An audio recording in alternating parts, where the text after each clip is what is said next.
Hi, everybody. I'm Steph. I will be your session chair today. So thanks for your patience as we are transitioning to our digital conference and having associated sort of, I guess, familiarity frictions. So the first presentation in our education session today comes from Catalina Franco, and she will present her paper entitled, How Does Feedback Affect Beliefs and Decision-Making Among Students? Take it away, Catalina. Thank you so much. Thank you everybody for being here and H2D2 organizers for making this happening despite everything. So I work at the Norwegian School of Economics and I've been working with students taking college entrance exams. So I'm super excited about showing my research, part of my research on that. And my motivation to start on this research was there's a large literature, especially in experimental economics, saying that people tend to overestimate their absolute and also their relative abilities. This has been found in lab experiments, but also in surveys. Maybe some of you have heard that when you ask people how good they are relative to the mean of drivers, everybody says that they are better than the mean. So you can imagine that maybe providing information to try to correct these wrong beliefs can avoid suboptimal decisions. In my specific context, maybe overconfident students, those are students who think they are better than they actually are, maybe choosing options that they are beyond their potential. So when we inform them about their actual ability, maybe they correct this, and same with underconfident students. And just to say that there's not a lot of work in education eliciting and correcting beliefs. So what I do in this paper is I study a high-stakes education context, which is college entrance exams. And what I want to do is basically answer two research questions. First one is, how do beliefs, academic investments, for example, study time, performance, and choices change when students learn about their relative performance? Then because I add this additional component of beliefs, I want to know if when I elicit beliefs using an incentive-compatible task in the field, do these beliefs agree with the beliefs that are revealed by students' behavior? So I use two main experimental approaches. First, I randomly assign students to receive relative performance feedback or not. And second, I perform a lab in the field experiment in a weekly basis to elicit beliefs and study belief updating. So just to talk a little bit about my contribution and how this relates to previous literature, there's a very recent literature trying to correct beliefs about absolute performance and seeing how this improves decision making. Notice that they focus on absolute performance, meaning they inform students about their absolute score in a test. What I add to this literature, besides studying relative performance, is that I have high-frequency belief elicitation and feedback provision. In the other literature, they only elicit beliefs once and correct beliefs once. So what this allows me to do is basically to study short-term responses of students in not only in academic performance, but in other dimensions that I'm going to talk about later. There's a second strand of literature that finds inconclusive effects of providing feedback on grades. So this literature basically focuses on academic performance, but they don't study other margins beyond grades, which I do. And the most recent papers in the literature have been finding negative effects of providing relative performance feedback to students. However, the literature is mixed in these results. And then finally, because I use this belief elicitation task, I am adding to the literature, studying information processing in the lab. And what I do here is I connect experimentally measured beliefs with real-life behavior. So let me talk a little bit about the setting. So my students are enrolled in a test preparation center in the city of Medellin, Colombia. You can think of these test preparation centers as of something like Kaplan, where students go and they get training on how to answer questions. Of course, they also get classes in the subjects that will be examined by the test. And these students are preparing for a specific college entrance exam to Universidad de Antioquia. This is a is the best university in the region, in that region, and it's super competitive.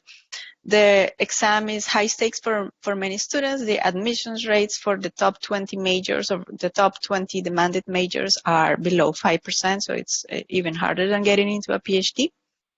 And importantly for the design, students have to choose up to 2 college majors before taking the exam. So you see that this may maximize the role of beliefs. If I don't even know my exam and I have to choose which majors, maybe I'm making mistakes when I do this.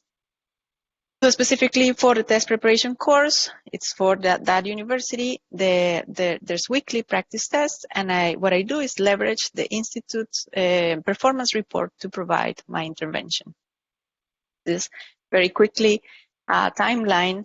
So first the students get into the institute and they do a first practice test. I use this first practice test as to obtain some measures that I'm going to use for the treatment assignment. The treatment assignment will be providing relative performance feedback or not. Then there's the 10 rounds of belief elicitation when after each practice test, I ask the students what are the probabilities that you are in each of these quartiles of the performance distribution, and I collect new beliefs, performance from administrative reports from the institute, and other questions. And then finally, about 1 week before the entrance exam, the students have to register for the exam and declare the majors that they want. They take the exam in April, and then finally I collect outcomes such as whether they took the exam, what scores they got, what choices they declared, and if they register in the next admission cycle. This is a very simple graph of the field experiment part. So I randomize on the individual level based on in initial performance, quartiles of the initial practice test, gender, whether they had previously taken the exam, and the type of course, if it's in the morning, evening, etc. If you are in the control group, you are only going to get absolute scores in practice tests. This is, for example, 20 questions correct out of 40. If you are in the treatment group, you get that, but on top, you get relative performance feedback telling you where in the distribution, in which quartile of the distribution, your math and reading scores are. This is the feedback report that the students in the treatment group saw. Students in the control group only see the absolute numbers, but here you can see that they can see the original allocation of probabilities. I did it in a very simple way so they could understand. And then in green, they get in which quartile of the distribution they are, their score was. So here, this person was correct in his or her assessment of where she is in the distribution. Just to show you a little bit, like the characteristics are balanced, but about 60% of my sample are females, and 80% of the students have already taken the college entrance exam. So these are students who have tried once, failed, and are now taking the course to try again. So they sort of know some information, but not enough, as you will see.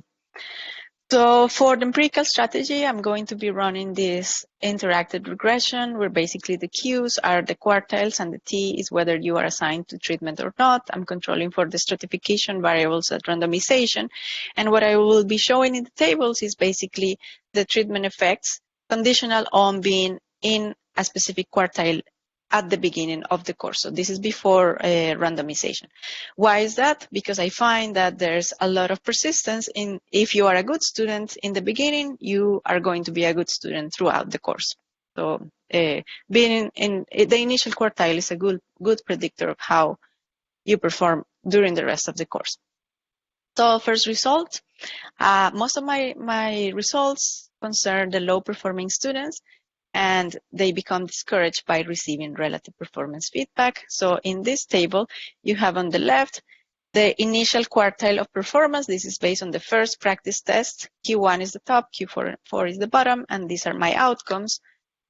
So I basically find that if students who receive feedback and are at the bottom of the distribution are less likely to take practice tests than students who are also at the bottom of the distribution but didn't receive the feedback. they report studying fewer hours in math and in reading, and this is a big difference. Students on average study 6 hours, but students who receive feedbacks are studying 2 hours less. And if they take the practice test, they are also performing worse. Interestingly, this is discouraging up to the point that they may decide not to take the college entrance exam. So we see that everybody in the control group who are low performing go to the real exam. However, more of the students who are who receive the feedback do not go to this. And this is persistent if you look at the next admission cycle.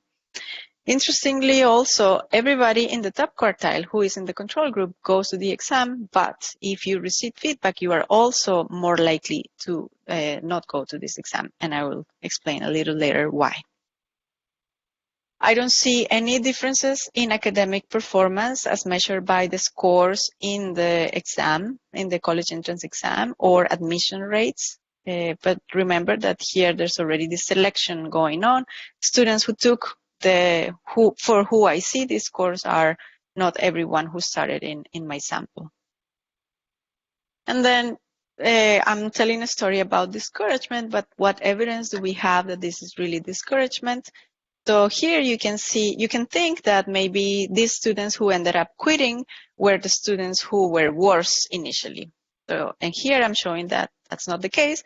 So the left part of this graph shows the performance in the very first practice test, and you see the control group in the dotted line, the treatment group who ends up taking the exam in green, and then in red the treatment group who ends up not taking the exam. So you see that there's actually no difference. If maybe the students who didn't take the exam were actually a little better than those who did take the exam. And on the right, you see the same, but in subsequent practice tests. So what you see is that these students who were originally the same are shifting to the left. So they are becoming demotivated and performing worse and worse over the course of my experiment. Result number 2, do I still have maybe 4 more minutes? So the beliefs that I elicit do not necessarily correspond with the beliefs that are revealed by the behavior of the students. So again, here I classify how correct you are in your assessment of where you are in the distribution. The 3 variables that I look at is correct, overplace, or underplace. Overplace is if you are, for example, in this specific practice test, you are in quartile 2, but you assign more probability to quartile 1. So you can see that besides people at the top of the distribution, basically no one is updating beliefs.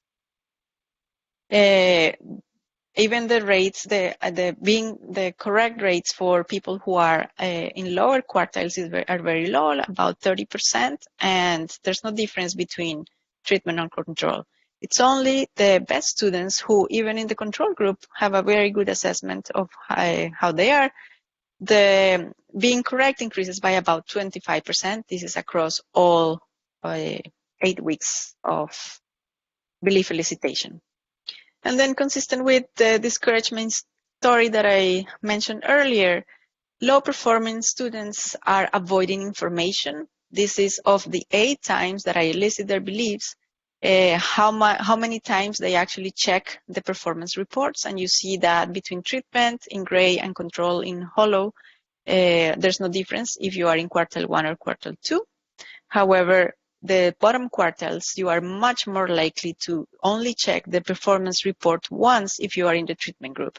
So suppose you go to check the performance report, you see that you are at the bottom of the distribution, you stop basically checking these reports and participating in the experiment. Finally, my third result is that females and males adjust different margins. So in this table, I changed a little bit to show you the diff and diff coefficient.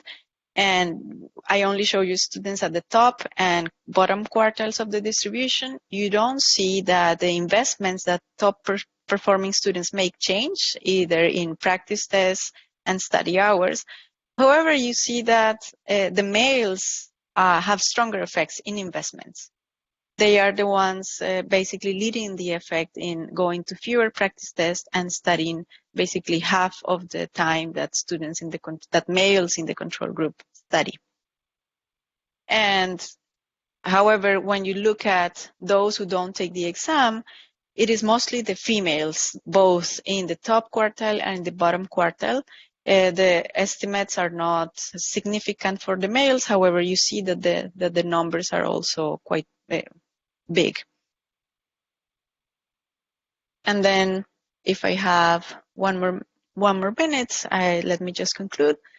So basically my findings point to the fact that information can be good, but it can also discourage low-performing people. In my specific context, I see that it reduces investments leading to an important exam that these students are preparing for. The students who receive feedback, especially the low-performing students, are less likely to take the exam. And this is consistent with the dropouts behavior that has been a term coined by Mueller and Schotter. Dropouts are basically people who, once they know that they don't have a chance to win, they basically quit. As for policy implications, you probably know that many institutions around the world already rank the students. And what I'm showing here is that usually people focus on the top ranks, but never focus on the low ranks. And what I'm showing here is basically that receiving that kind of information that you are the worst, that you are at the bottom, can be having effects on how much effort you put into studying, what subjects you choose. In my context, you can think that this is efficient because this is basically saying students who don't have any chance just quit, or maybe you don't have a good chance of getting a slot. However, if you look at other contexts, like in secondary school, maybe you don't want to value only achievements, but also effort. And with that, I can conclude. Thank you very much. Thank you, Catalina. So we have about 3 minutes for Q&A. I didn't see any questions so far. So if anybody wants to ask, you have a couple of minutes. Now's your chance.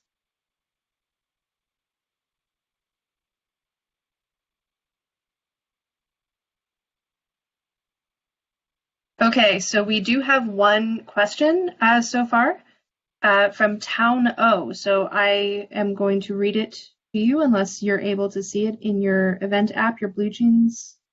Yes, I think. Yes, I see it. So this is interesting and complements Gill et al.'s paper to show that it's mediocre students who are most discouraged to put in effort, but those on either end of the distribution increase effort. This shows that perhaps there is actually stronger discouragement effect for those on the lowest distribution.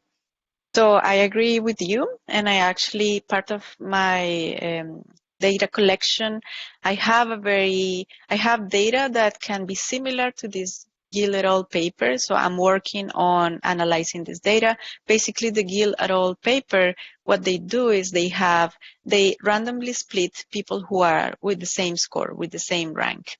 So I have basically the same sort of variation because I had to make my quartiles 25% of the students. So sometimes when there are a lot of students with the same points, the same score, the quartiles were not that size. So I'm actually exploring this additional source of information. The difference between the Gill et al. Paper is that they find that people at the extremes of the distribution exert more effort. Here, what I'm finding is people who are at the top are not exerting more effort, but people who are at the bottom are reducing their effort by not going to practice tests, studying fewer hours. So I think there is a big difference between what you can find in the lab that what you can find in the field. And for these students, this exam is very important. So maybe that's the reason why the findings are not completely in line. Okay, so we have one more question, and then after that, we will be out of time for this Q&A. But if you would like, you can submit your questions via email to Catalina directly. All right, so last question. Okay, so the crucial assumption would be to identify low-performing kids correctly. We want to encourage and uplift, but your finding seems the opposite to this philosophy. So I think what I said at the very end is that in this very specific context, this these kids who are low performing have a very, very low chance. Maybe I didn't stop very much in the table where I showed the admission rates. It was about 4%. So these are very, very low rates for these kids. I think that for other contexts where we want, for example, in high school, we want everybody to graduate. Maybe this is exactly why we should be thinking about how are we providing this information. Just providing your rank or your percentile without any other information may feel people really bad, and they can change their investments. I think that's it's not opposite to this philosophy. It's just that we need to think about what is that policymakers, parents, institutions want to provide this information. Okay, thank you very much. Thank you, Catalina. So next up we have Stephanie Owen. So when you're ready, Stephanie, please share your screen, and then we can get going. Okay. Okay, can you see the slides now? I switched. Sure can. Yes. Okay, great. Okay, I'll get started. Okay, well, thank you so much, Catalina. That was a really perfect transition because we have sort of similar experience and ideas, but in somewhat different contexts.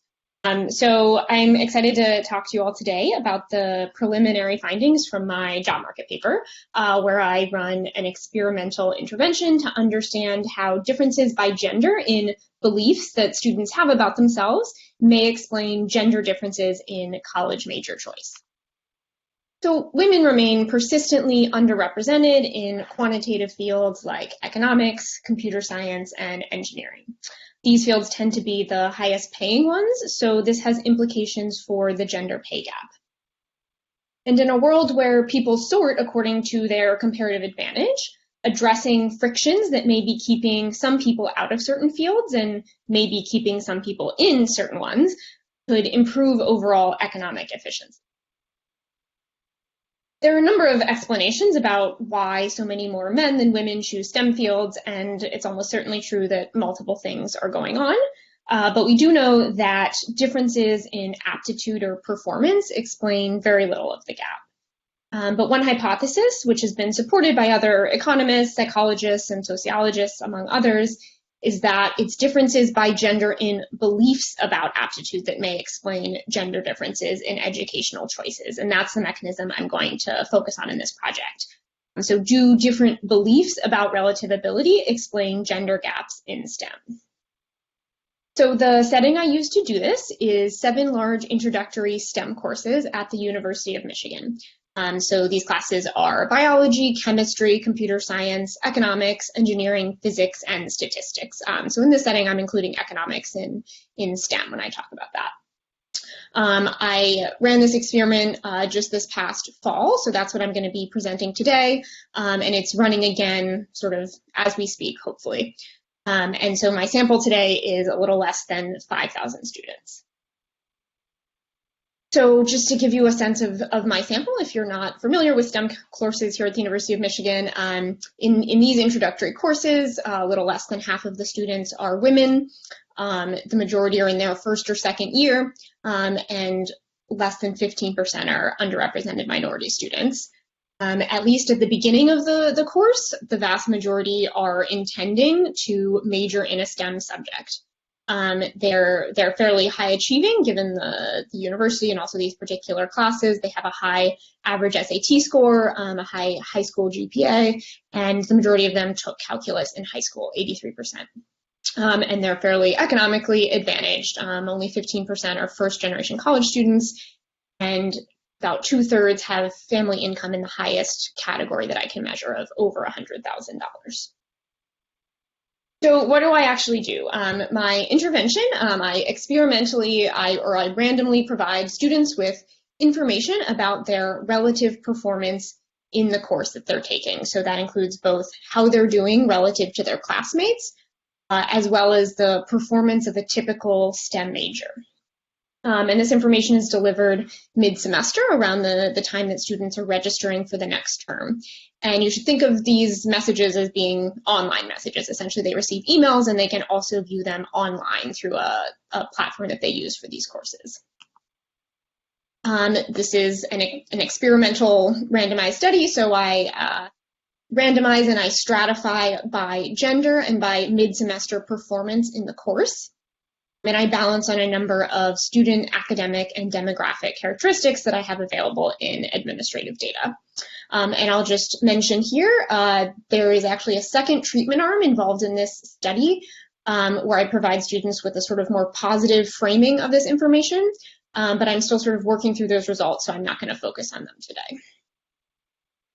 So here's what it looks like. The control students get a message that looks like this, with just some sort of basic information about registering for the next semester's courses and how to schedule advising appointments. And their current score in the class is also included, but that's something that students are already very aware of.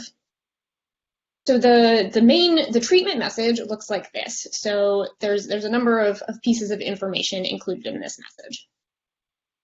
So the first part is really the core of the intervention is in this graph here. So they see the full distribution of grades in the course, and this is sort of the middle of the semester when they've taken 1 or 2 exams, done a couple of assignments.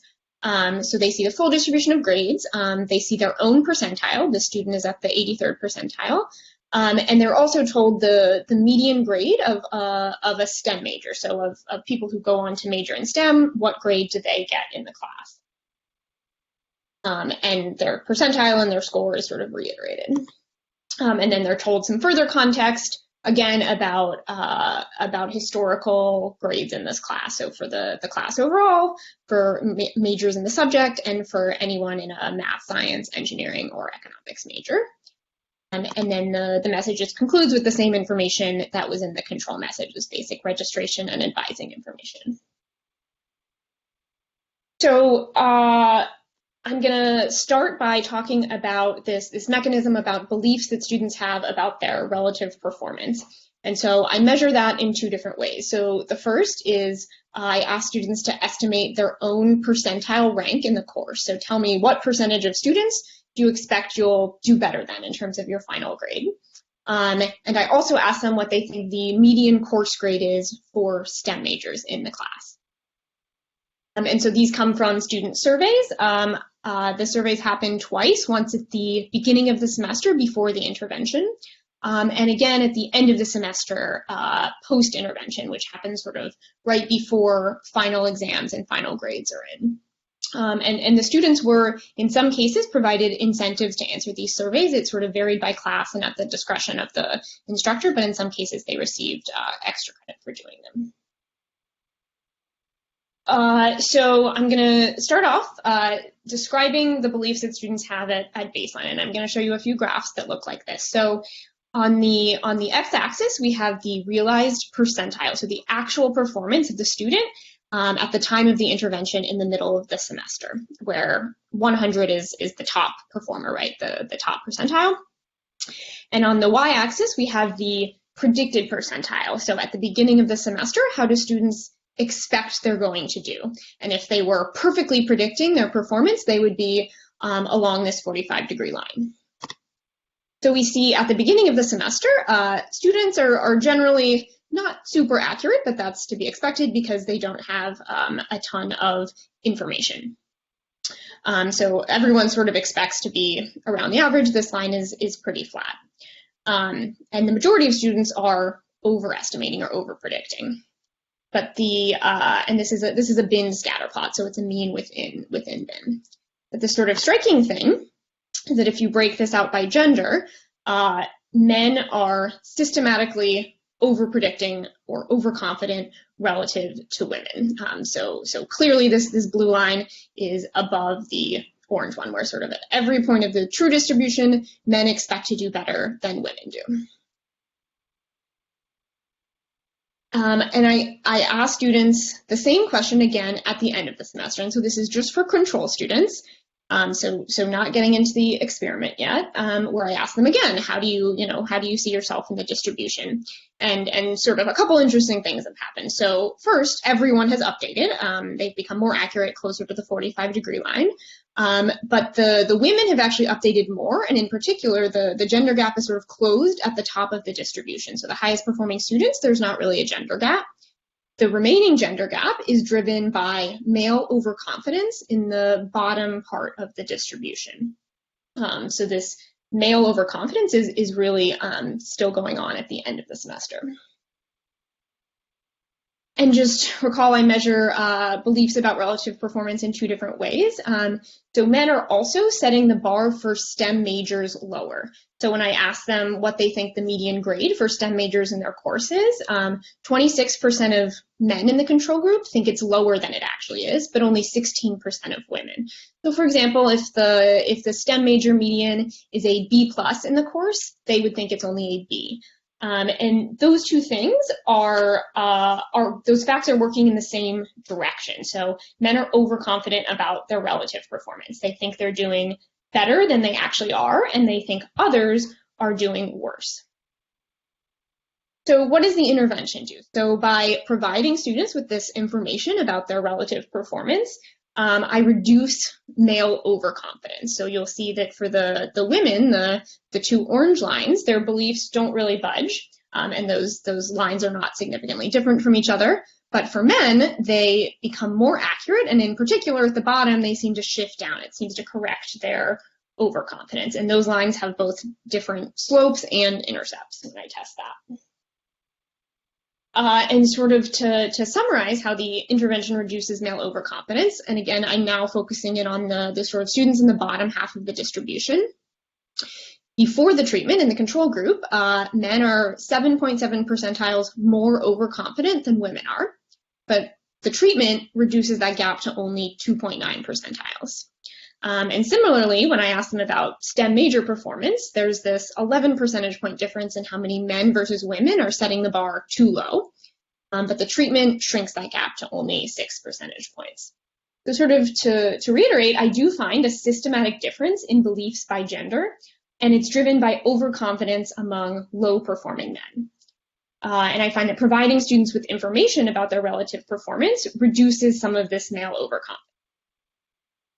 So with that in mind, what happens to behavior, right? That's ultimately what I'm interested in. Does this actually change students' course taking and their behavior? So my primary pre-specified outcome here is STEM course taking. So I measure that as the number of credits in any STEM subject that students take in the semester following the intervention. So the intervention happened last fall. So essentially, what are they enrolled in right now? How many STEM credits are they taking at this moment?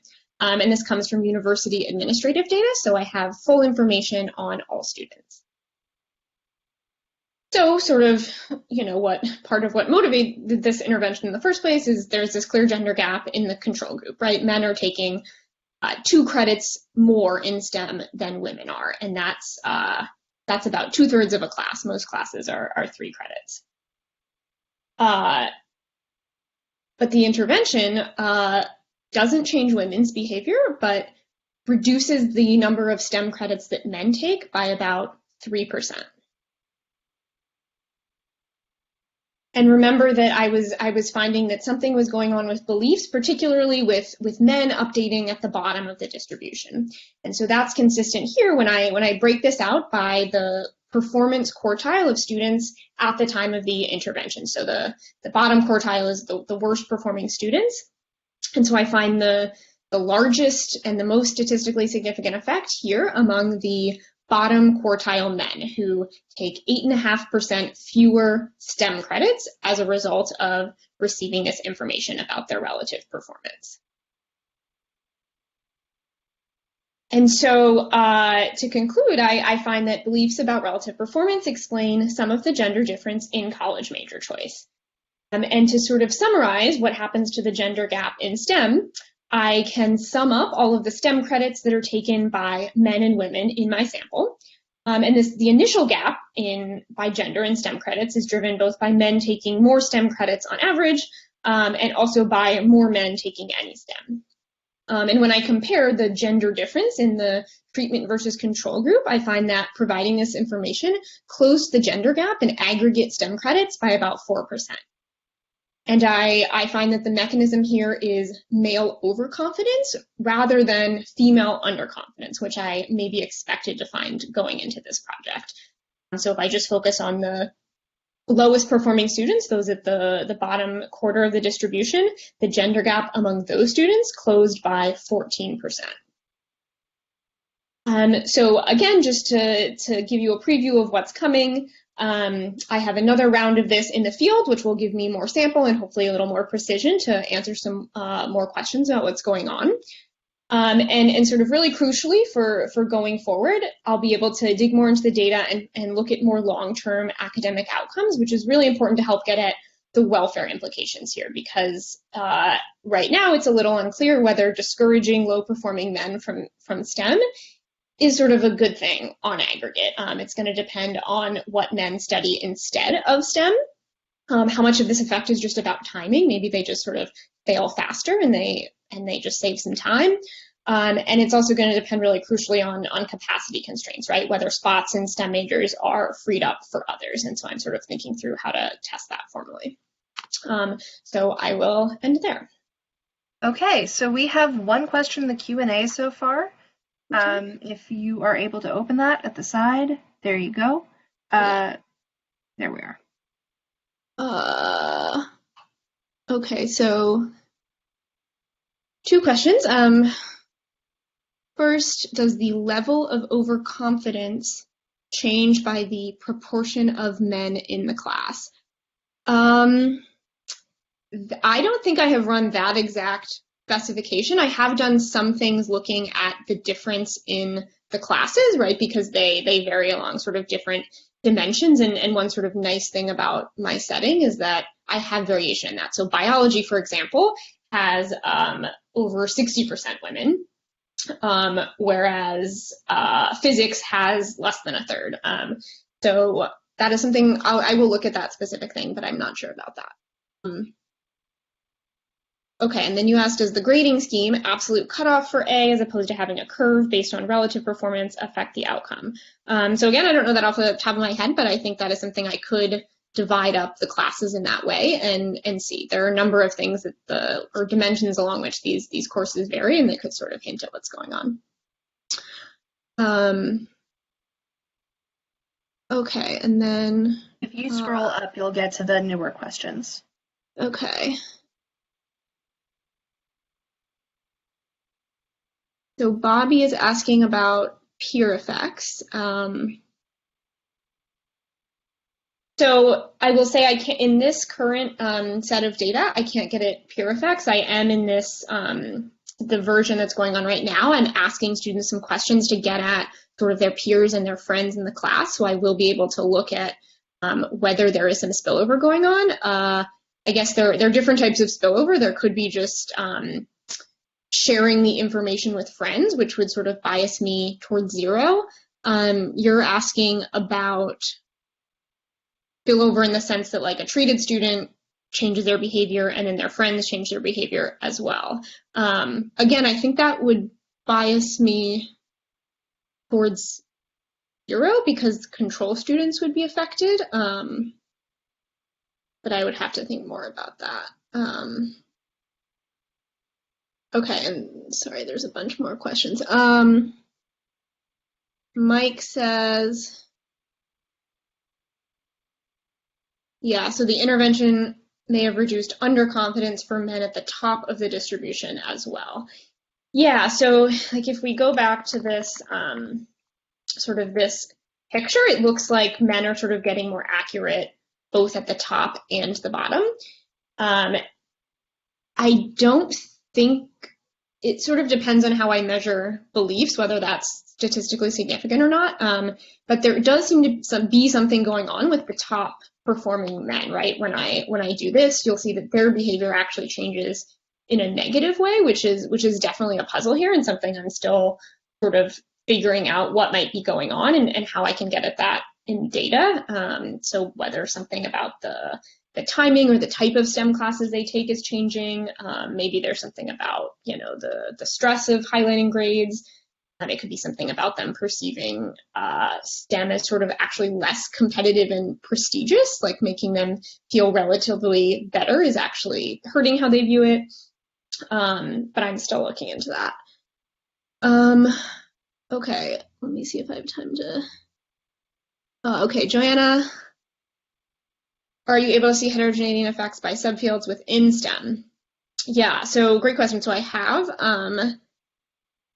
a backup slide on this. So I am able to look at differences by subject because this is something that I'm super interested in, and often people talk about STEM sort of as this monolith, when in fact these subjects are very different. So for example, right, biology, like I mentioned, has majority women, whereas engineering and physics have much more men. So unfortunately it's a bit noisy. I cannot really distinguish any of the treatment effects from each other by course. But it seems like most of the sort of negative effect I'm finding seems to be driven by the statistics course, which is one of the more heavily female classes. A little over 50% of students in that class are women. But again, like a number of things vary across classes, so it's a little hard to know sort of why that is. So that's something I'm still digging into.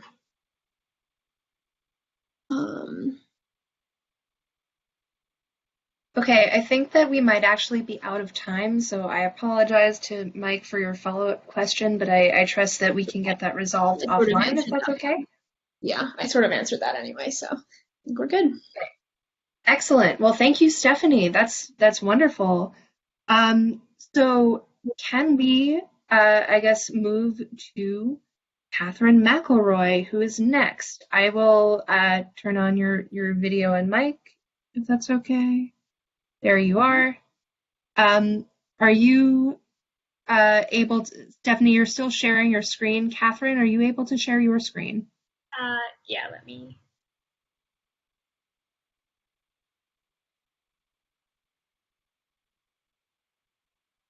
Good? Can everyone see my screen? Yes. Yes, and I can see your slides. Oh, I could a moment ago. There we are. Oh. So, welcome, Katherine. Oh, wait. Okay. Oh, wait, hang on. Yeah, there you go. I keep flipping back and forth. Okay. Okay. So, hi. Thank you for listening in this weird format. I'm going to be presenting on test-based accountability and whether it improves more than just test scores. So, first I'll tell you a bit about school accountability. The goal of it was designed to ensure that schools and school districts make continuous and significant progress in improving student achievement, and specifically in a short time frame. And it essentially just made schools accountable for the performance of their students. And how you make schools accountable is you have to make sure that you can measure everyone across schools in the same way. So it generally leads to standardized testing, which leads me to my motivation. This cartoon says, I see you did well in school, but what real world skills do you have? And the man says, tests, I can take tests. So this is a main concern with a lot of people for school accountability, is that this added pressure of standardized testing is negatively infecting students because they are learning to the test. And the biggest concern with that is that the skills that they're being tested on are not helping them in the real world. They're not helping them graduate high school, go to college, do well in the labor force. And this is a really big concern among parents and educators especially. So we have a lot of research on school accountability and the effect it has on test scores, both for high stakes and low stakes tests, but we don't know anything we don't know on a large scale what the effect of it is on high school graduation, college enrollment, and college graduation. And so I'm looking at the effect of school accountability on these long run outcomes. School accountability is a really nebulous policy, so I'm just going to tell you a bit about what I'm considering school accountability to be. So No Child Left Behind is a national school accountability policy that was passed in 2002 and implemented mandatory in the 2002-2003 school year. And it essentially made it so that each state had to have standardized testing in particular grades, and also like have good teachers and have like a proficiency standard. But before No Child Left Behind, there were a couple of states that implemented strict accountability policies and weak accountability policies. And these, before No Child Left Behind, were totally able to do it. The states had complete autonomy over the policy. And so there was a lot of variance across the states and a lot of commonalities. I'll tell you first about commonalities. The first one is obviously standardized testing. If you have accountability policy program, you automatically have standardized testing, and a lot of states who didn't have accountability also had standardized testing. And then performance goals for schools. So this says that your school should have X amount of students meeting the proficiency standard in the next year or the next 2 years. And then a publicly available school quality rating. So this is like, it'll be posted in the newspaper, posted online, that the school got an A or an F, and an A is like great and an F is bad, and then it's publicly available so parents can see it, and parents can say, I don't think that that school's good because it has an F rating. And this is, I'm going to refer to this type of school accountability as report card accountability, and it's generally known in the accountability literature as if this is the only accountability policy, like the strongest part of the state's accountability policy, it doesn't have that much bite or as much bite as the next thing, which is rewards and consequences. So I call this type of accountability consequential accountability, and it's just saying that if the school does not meet these performance standards that are set for it, then it will have consequences. This can be allowing students to transfer to other schools, the school getting a transfer of principal or staff, or like actually school closure in the worst case scenario. And on the flip side, if the school does really well, it can get rewards. Usually this is like monetary rewards because that are given to really great schools, and it usually gets distributed among the teachers. As I said before, the accountability programs have had a lot of variance across states because each state, even in the post No Child Left Behind world, has a lot of autonomy making certain things. So I'll talk a little bit about that now. The expected level of student performance is set at the state level. So one, the state's tests are designed by the state. State's tests are the same within a state, but they're not the same tests across states. And the expected level of performance for students, like maybe Alabama has an easier test and they want students to meet an 80% of their students to meet the performance threshold. Whereas in Florida, they want only 70%. Like the difficulty of the test and the percentage of students that need to meet the proficiency standard is done at the state level. And also the length of time schools have to meet like a goal. So they'll say like, in 5 years, we want 85% of our students to meet the proficiency standard. And if it's a really hard exam, they'll make it a longer goal. And if it's a short exam, they'll make it. This is my policy variation. So I said before that all states eventually implemented school accountability in 2002. The later states here are the dark colors, and that is implemented in 2002, which is with No Child Left Behind. The earliest ones are the lightest colors, and white are states that implemented report card only school accountability, which is the non-consequential type of accountability. And I omit these from my main analysis because No Child Left Behind is a consequential accountability, so the treatment of these states is going to change when 2002 comes. And just because I don't want kids having multiple different types of treatments, I just keep it with report card, or I omit report card only for most of my analysis. So a little bit about the previous literature. Most literature is looking at the effect of school accountability on test scores. So they find that for low stakes tests like the NAEP and for high stakes tests, school accountability does increase test scores, and there is a lot of heterogeneity on that by race. But more specifically related to my context are these two papers. First is Conroy and Loeb's 2002 paper. So they mostly look at test scores, but they do this little thing at the end where they look at high school progression from 10th to 12th grade and for school accountability. But this is relatively close to, they're looking only at states that had consequential accountability prior to No Child Left Behind, or some states kind of had No Child Left Behind at this point. They also include those. But these people are only partially treated. So if you think that school accountability has an aggregate effect, like I am exposed to standardized testing in this rigorous environment since kindergarten all the way through 12th grade, I might be more effective than someone who had the policy implemented when they were in 10th grade. And the schools didn't really have time to react or learn how to teach to that in that style, and so I was basically unaffected. So I add to this by looking at accountability as an exposure measure. I can look at how many years you were exposed and the effective accountability based on that. And next is the Deming et al. Paper. So they look at, in Texas, which is a really strong accountability program, they look at cohorts that are at risk of getting a low performing accountability rating within a school to ones who are not at risk. And they find that the low-performing rating people are, especially among low-performing students, are more likely to graduate high school, attend college, and go to graduate college, which is all great. They also, however, find if you're a low-performing student in a not worried about getting a low-performing rating, you are less likely to graduate high school, less likely to go to college, and less likely to graduate from college. And so this heterogeneous effect based on the strength and pressure of accountability really makes me wonder what the effect of it is across all states, because this accountability varies a lot by state, so the average effect of it on students is really important. So I look at it at the national level. My conceptual framework, so the effect of accountability is ambiguous. This is because it can have either a positive or negative effect.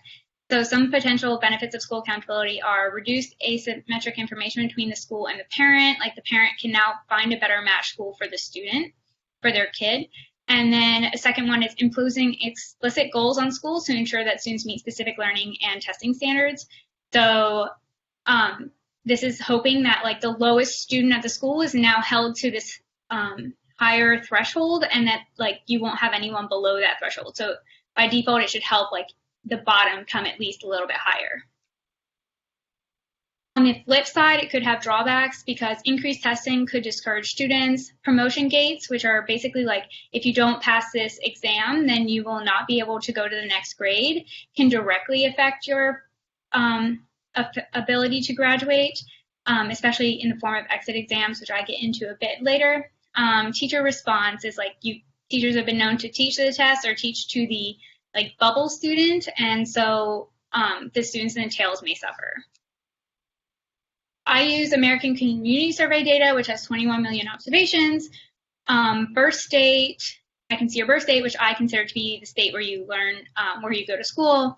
I can see between high school diploma and GED, which is important for my identification strategy because the years available for the ACS that I have are 2008 to 2016, which are all post the passage of the policy. So my identification strategy will be comparing people who are 18 years or older in the year the policy passed in their state. That means that they're untreated because they're out of school, to people who were in school when the time passed, when the policy passed in their state. And then lastly, I can include some covariates such as race and gender. I get policy data from Dee and Jacobs' paper in 2011, and then I use Common Core data to look at some mechanisms. And in the future, I want to use the Schools and Staffing Survey data to look at some mechanisms. This is my identification strategy for showing my event studies, which will be coming up. The DIA is a dummy variable. This is a dummy for your age in the policy year. And so if you're if you're 5 in the policy year, you get a 1. If you're any other age, you get a 0. And then this is just covariates such as race and gender. This is state fixed effects, year fixed effects. This is survey year fixed effects to clarify. And then I also add age fixed effects or current age fixed effects to my college and my enrollment and graduation outcomes, because there could be, as you get older, you're more likely to have gone to college and more likely to have graduated from college, and I want to get rid of that effect. That is not a concern for my high school because I'm not including GED people, and after 18, you can't really get a traditional high school diploma anymore. This is what I expect the event study to look like if we think that it's going to have, school accountability has a positive effect on the outcomes. So this is for high school graduation, and we would see if you're 18 years or older in the policy year, then you should have no effect, school accountability should have no effect on your likelihood of graduating high school. And then if we think that it has an increasing effect, we would see it linear, not necessarily linearly, but increasing a bit until full exposure, where then we might see it flatten out because you can't be more than 12 years exposed to school accountability, or we might expect it to increase, continuing to increase, if we think that school accountability if we think that teachers and schools are learning how to be effective in a school accountability, post-school accountability world. Oh, sorry. Okay, so this is the first event study for high school diploma. We see there is not statistically significantly different from 0 post 18, and we see it increasing up to full treatment. So I have done this with more years over here. I, for this, have restricted it to just include the same sample for high school graduation, college enrollment, and college graduation. And because people in my sample, as they are, like, I run up to an age kind of restriction. So like when I just do this, I get the same results basically, but this is restricting it. This eventually just, it kind of like goes like this. So this is for college enrollment. We see it's kind of flat, not really anything happening there. And for bachelor's degree, we see the same thing. I forgot to clarify this, but this is the year that treatment starts, and then this is the year that you're fully exposed. In the main analysis, I do the exact same regression with the exact same controls, except I cap the values. So I cap it at 0, saying that you can't be less than 0 years exposed to school accountability, and you can't have more than 12 years of exposure.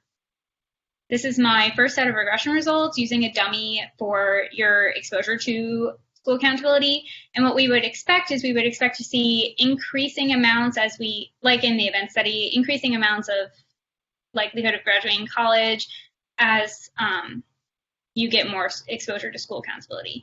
And what we see is that's true, and the increase is about if you were exposed to school accountability for 12 years, you would be 2.8 percentage points more likely to graduate high school. And these are basically insignificant.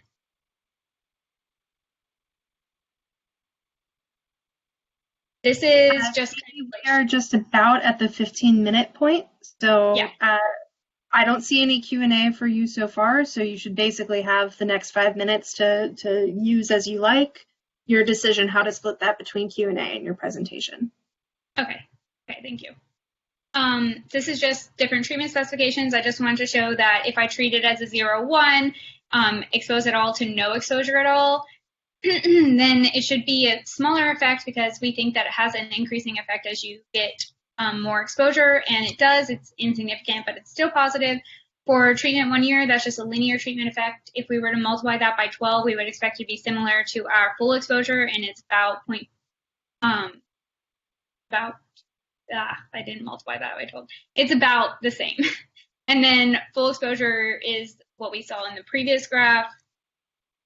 I do heterogeneity by race. Real quickly, I'll show you that the effect for high school for white students is about the same as the main effect, which is to be expected. For Black students, we see that we do have an increase in high school probability of graduating high school, but we do also see a decrease in the probability of graduating college. And then for Hispanics, we see that they have positive effects across the board, and they're the most benefited by school accountability. And this is very consistent with previous literature. The previous literature shows that Hispanic students are almost always doing much better than the other groups, and Black students are the least affected or negatively affected by school accountability. This is just including report card only states, and we see that the effects are basically the same. I look into mechanisms. I'm just going to go through them really quickly. I don't even have to show you them. I look at the increased assistance for low performers using ELL students, English language learner students. I don't have a full sample for this, but I find a 0 effect. Teacher characteristics, I look at just their wages, basically, using ACS data, and I find no effect. Increased spending, I look at that, and I don't see that states are increasing their spending or redistributing their spending in any way. And then I look at promotion gates. So promotion gates are, I'm using exit exam score, and I include a interaction between exit exams and my exposure measures, and I see that it has a lot of the effect is on this exit exam, but it's exit exams in the literature are negative. Exit exams with full exposure don't totally mitigate the effective ability. So to conclude, I just was showing that I was looking at the long-term effects of school accountability using ACS data to perform an event study analysis. I find that, results are not updated. I find an increase in of 2.8 percentage points is the probability of increasing your high school graduation ability for 12 years. The effects are the largest among Hispanic students and the weakest among Black students. And for mechanisms, I don't find anything across the board for mechanisms except with exit exams, and that is it.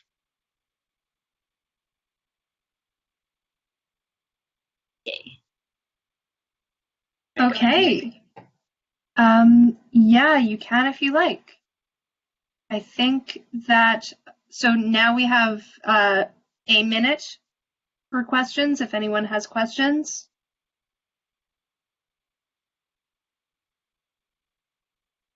Okay, seeing none, hearing none. Well, thank you so much. So thanks, Katie. And now let's transition to Nilesh's presentation.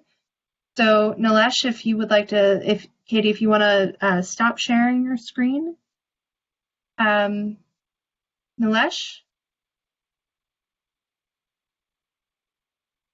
Hello. Hi.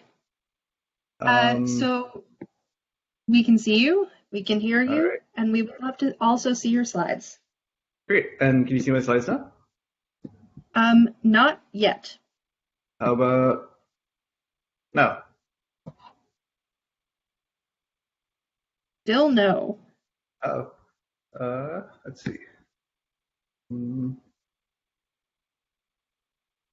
Oh, I see. That's what I was doing wrong.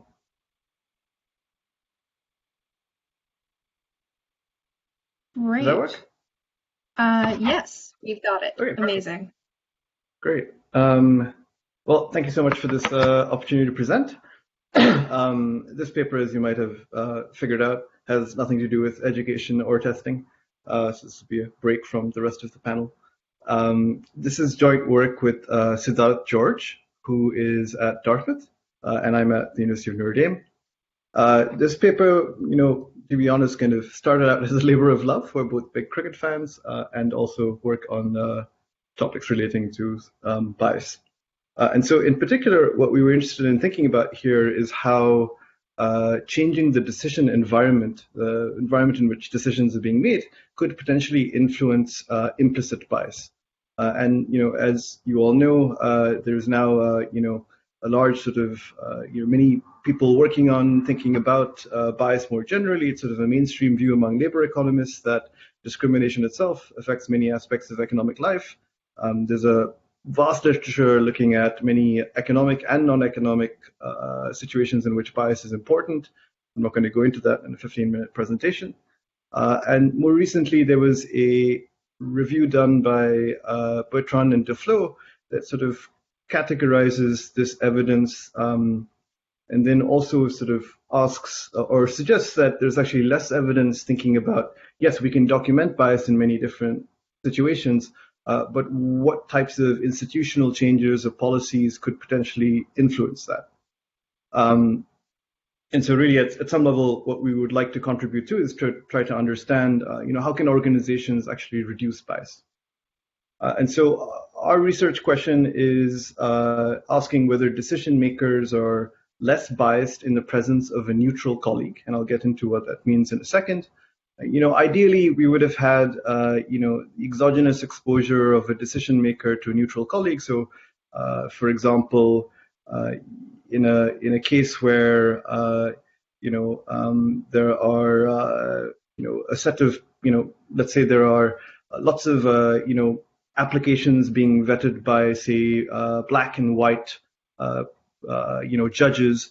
You might imagine throwing in a third judge who happens to not share either of those identities, perhaps they're Asian or Latino, and seeing sort of how that affects bias on black applicants and white applicants of those two judges. That's kind of the ideal experiment.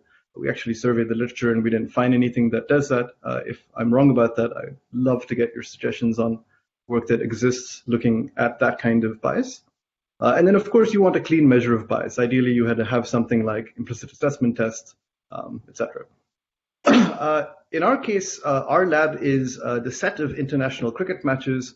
We essentially scrape data from the internet on every international cricket match that had taken place essentially from the early 1900s to, I think, 2014. Some salient facts about cricket, which I'll go into in a bit more. The matches are refereed by 2 umpires, and then we are going to exploit the staggered introduction of a law, essentially a change in regulations that mandated one of the on-field umpires had to be neutral. That is, they didn't share the nationality of either of the teams playing that game. And so sort of this kind of suggests to you a diff and diff. And we're going to look at the decisions made by these umpires and essentially looking at discretionary decisions that favor the home team. Right, so let me just give you some basics on cricket, since some folks may be unfamiliar with it. Cricket is very similar to baseball, but much better. There are 2 teams of 11 players each. One team bats while the other bowls. Critically, at any given point in time, there are 2 umpires. They wear white-brimmed hats and kind of just sit around and make decisions, who are on the field. And those are the folks making most of the decisions in the game. And then there are 2 major formats of the game, which is what we're going to use in our data. There's actually a 3rd format that's sort of a lot more recent that we don't look at. And then in terms of the decisions that we're looking at, we're trying to categorize things in terms of the amount of discretion involved in making a decision, or what we call a dismissal. And the main decision that umpires make is figuring out whether or not a batsman is out. And so we categorize essentially 2 types of decisions. Some are low discretion dismissals, others are high discretion dismissals. And I'll just give you an example of these 2 things so that it's not incredibly confusing, which cricket is, to be fair. So this is what I consider a low discretion decision. This is a bowler who's delivered a ball. The batsman is the guy carrying a bat, surprisingly enough. The wickets are the kind of stumps, the pieces of wood behind the batsman. And if the ball hits the wickets, the batsman is considered out. This is not a decision that requires a lot of discretion or judgment on the part of the umpire. It's publicly viewable. Everybody understands what's happened. The umpire has no judgment call to make. Far more controversial, however, is what we consider a high discretion decision, which is known as leg before wicket. So this is a bit confusing, and so I'll try to explain it as clearly as I can.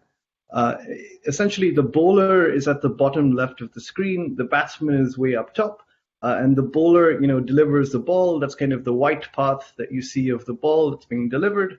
And then that blue line over there is essentially the counterfactual path of the ball. What that means is that the ball has been obstructed by the batsman, hence why leg before wicket, it literally hits his legs. And the umpire has to make a decision as to whether, if the ball had not been obstructed, whether it would go on to hit those kind of wooden stumps that you see behind the batsman. And that's essentially a really important decision made in a lot of cricket games, and involves an enormous amount of discretion and controversy on the part of umpires making these decisions, because they have to judge that counterfactual path. Okay, so this is kind of what motivates our diff and diff. So on the y-axis here, you have the number of neutral umpires. Remember, you have a maximum of 2 on-field umpires. The blue dots over here refer to test matches, which is a specific format of the game. It takes longer, etc. And the green dots here refer to one-day internationals, which are, as it suggests, games that happen over the course of a day. What you see is at the point, and these are essentially, each dot tells you the average number of umpires for all games in that year who are neutral. And so what you see is that in 1994, the blue dots suddenly spike, and you see that on average, most test matches have roughly 1 neutral umpire. That is the law that was instituted by the ICC, the International Board for Control of Cricket Council. And then the green is sort of a bit more staggered. It's kind of, usually less than 0.5. It's quite rare that you have a neutral umpire in those games. And so that's essentially our diff and diff, to make it more concrete. So we compute the number of discretionary decisions. For the most part, those are those LBW decisions, the number of LBW decisions given by an umpire against the home team and against the foreign team or the visiting team. Our different diff strategy here leverages essentially a first difference, which is before and after the reform. That's 1994. The second difference is the format of the game, ODIs versus tests. Remember again that this reform only impacted tests and it didn't impact ODIs. Okay. And then for placebos, we can look at non-discretionary decisions, things like when the ball hits the wickets and everybody observes it and there's no judgment involved. We do a whole bunch of controls, which I'm not going to go into much detail, but we do control for things like team pair fixed effects, match type fixed effects, the ground fixed effect, as well as the ear. And then in a very conservative specification, we actually include umpire fixed effects as well. But there are an enormous number of umpires, so that kind of stokes up a lot of our variation, but it turns out it's still, the point estimates essentially look very similar. All right. So what is the first result? So just again, to remind you, the empirical strategy here is a diff and diff, before, after tests and ODIs. In tests, which is the format of the game, you have, instead of 2 umpires who belong to the home team, you have 1 home umpire and 1 neutral umpire in the post period. And the first thing that we find, which is at some level not particularly surprising, is that when you add in a neutral umpire, we see a large reduction in bias, which again we're measuring as the number of discretionary decisions that the umpire gives against either team.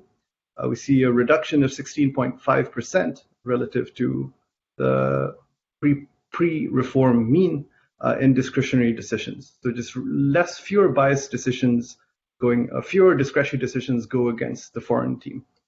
And this could be for a couple of different reasons. One could be that there's a compositional effect, which is, earlier, you had these home umpires and they were sort of, always biased against the foreign team. And now you throw in a neutral umpire and they're sort of, essentially they have the opposite bias or some other kind of bias, and these things kind of cancel out.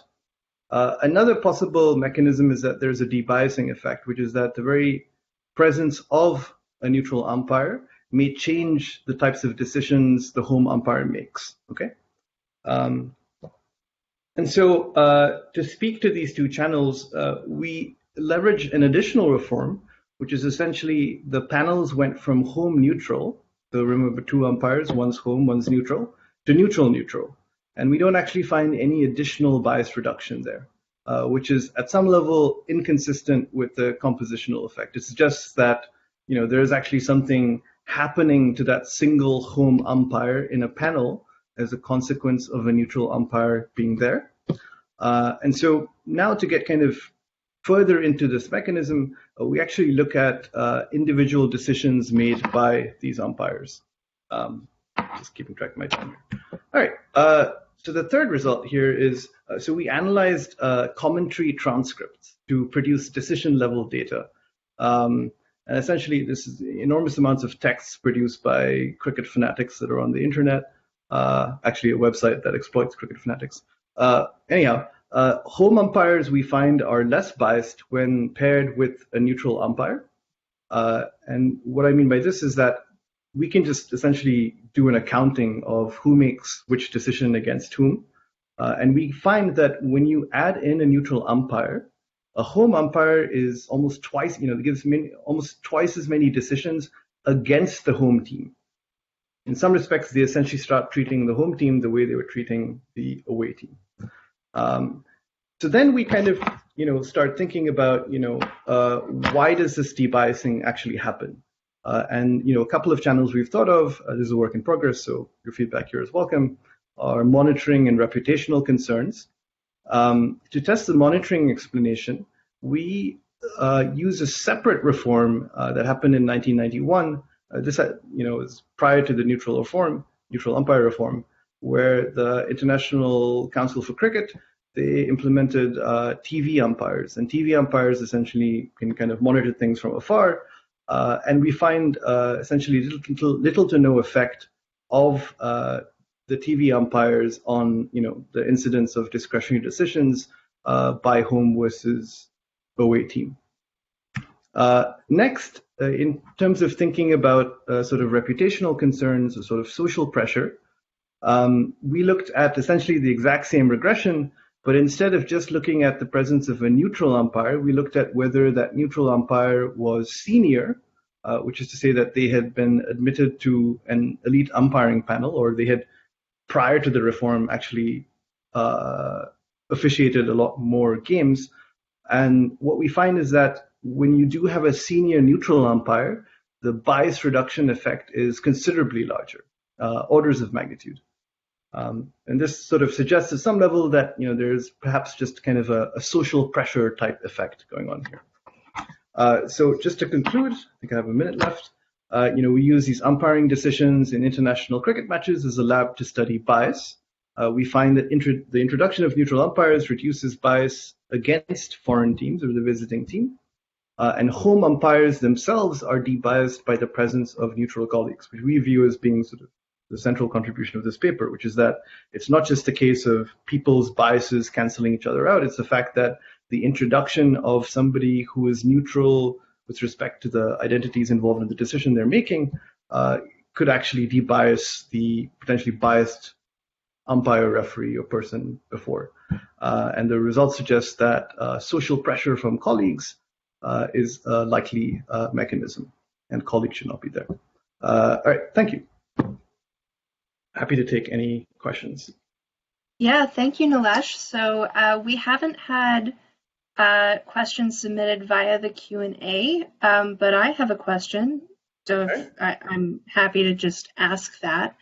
So I'm thinking about the external validity of the experiment that you're running, and I'm sort of wondering, like, what do you see the role of colorism is in potentially basically, I'm thinking about, is your neutral third party actually neutral, and how would that affect your results? If you're, oh, sorry, go ahead. Yeah, no, I see your point. I think there actually are enough cases where we could look at that. For example, you could have India, Pakistan, Bangladesh, and then you kind of take colorism out of the picture. And you still have a neutral umpire. So we could look into that. We haven't yet, but thank you. Oh, in terms of external validity, if that's kind of a broader question, I think it's hard to extrapolate from this context to others, but I think the point we were making here is that this is sort of both a high stakes and kind of a harder situation in which you have the potential for, say, explicit bias or people kind of strategically changing decisions, and sort of the split-second nature of these calls is sort of more comparable to an IAT. But nevertheless, I agree, it is hard to extrapolate from this context. Sure, thank you.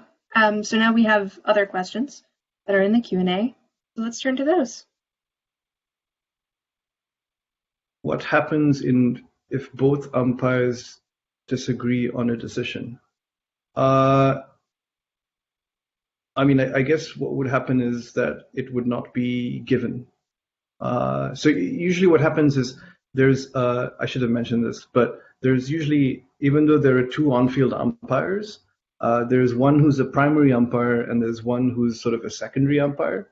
And it's the primary umpire who makes these decisions, but that rotates every 6 deliveries, essentially. And so when we were coding this up, we had to actually figure out which of those umpires make the calls. By definition, in every game, they have to make half of the decisions, or at least they officiate half of the gameplay. But they're both on the field at any given time. Any other questions? I'm not seeing any other questions, and I think we're very nearly at the end of the session, which of course was extra long to accommodate the 4 participants. But if there are no other questions, then I suppose we can finish now. Okay. Well, thank you so much to all of our presenters and to all of our attendees as well. We really appreciate all of your patience and your digital participation. We're really glad to be able to have you. Okay, So we hope to see you in the sessions later this afternoon. We resume at 2:30. Thank you, and Thank you. have a good midday.